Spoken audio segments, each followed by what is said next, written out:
If you go back all the way to the Wright brothers, the first flight happened by observing birds. They try to emulate what birds did, and inspiration for that first flight came from there. Birds have always fascinated all of us.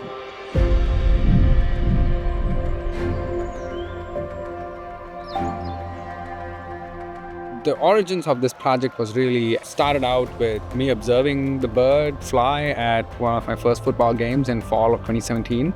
And it kind of struck an idea in my head saying, well, maybe you can use these birds to study how they behave when their environment is changed.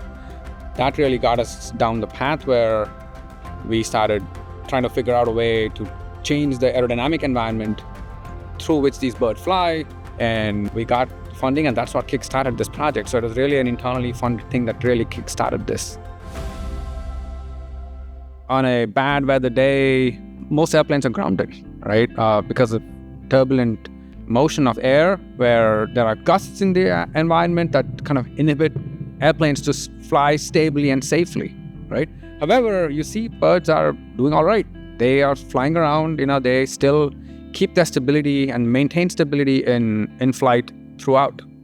What we did was this. We created this column of air that's moving upwards, and we purchased a flapping wing drone, and we tried to fly it through this gusty environment. As soon as we flew it right over the gust, it completely lost its stability and crashed. It basically pitched up and then eventually pitched down and then just crashed down immediately right after the gust. Then we were like, all right, we have a baseline case now. We know what a robot does, right? So now let's take the bird and fly it through this gust. It flew through it like there was nothing. It didn't feel a thing.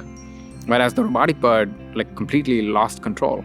And that really intrigued us more, and we were like, there must be something the bird's doing. So that's when we had to set up 4 high-speed, high-resolution cameras that are tracking the 3D motion of this bird as it flies through this aerodynamic perturbation.